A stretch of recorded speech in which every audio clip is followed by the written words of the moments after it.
Welcome to Infinity Cast, where we explore the boundless narratives of history.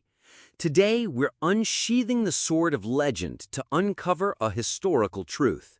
We're talking about Mulan. The name conjures images of a young woman disguised as a man, fighting for the honor of her family and country. But how much of that story is history, and how much is myth? Here to help us parse the ballad from the battle is my co-host, the brilliant Vesper Thorne. Thanks, Elias. It's a fascinating question because Mulan's story is so deeply woven into the cultural fabric. The origin point for the legend is a folk song from the 4th or 5th century called the Ballad of Mulan. And it's crucial to remember that's what it was, a ballad, a poem. It wasn't an entry in an official court history. It tells the story we know. An aging father is conscripted, so his daughter takes his place, serves for 12 years with distinction, and returns home, only then revealing her identity to her shocked comrades. So right from the start, we're dealing with folklore, not a biography. There is no historical record of a soldier named Hua Mulan.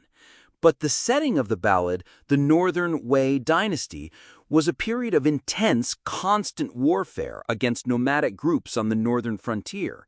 In that kind of environment, where the lines of society can blur out of sheer necessity, is it at least plausible that a woman could have fought in disguise? Plausible, yes. Documented for Mulan specifically, no. But this is where the story gets even more interesting. If we stop looking for one specific Mulan and start looking for warrior women in Chinese history, the picture becomes much clearer. We find figures who are not only real, but arguably more impressive. For instance, we have Fu Hao. And Fu Hao lived long before the Mulan ballad was ever sung, right? Millennia before. Fu Hao was a queen and military general during the Shang dynasty around 1200 BCE.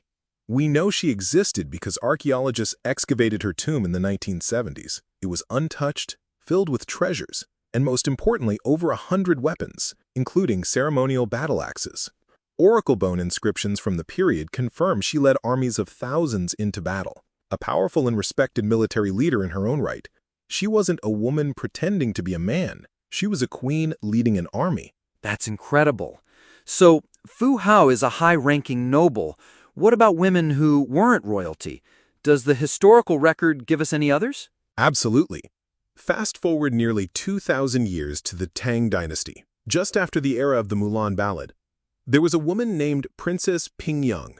When her father launched a rebellion to found what would become the Tang dynasty, she didn't just stand by. She raised, trained, and commanded her own army, dubbed the Woman's Army, which grew to over 70,000 soldiers. She was a brilliant strategist who was instrumental in her victory. When she died, her father, the new emperor, ordered a grand military funeral for her, an honor reserved for the most distinguished generals. So, Mulan isn't a single historical person. She's more of a concept, an amalgamation of the spirit of these real women, but packaged in a more palatable story for the time, a story about filial piety rather than raw ambition or military genius. Precisely. The legend of Mulan endures because it's a powerful story about family and duty, values that resonated deeply. But the history tells us something else. That women like Fu Hao and Princess Pingyang didn't need to hide their gender to lead and to fight. They commanded respect and armies all on their own. A fantastic reminder that history is often more complex and inspiring than the legends it creates. Thanks for shedding light on that, Vesper. That's all the time we have for today on Infinity Cast. Join us next time as we explore the lost libraries of the ancient world. Until then, keep digging.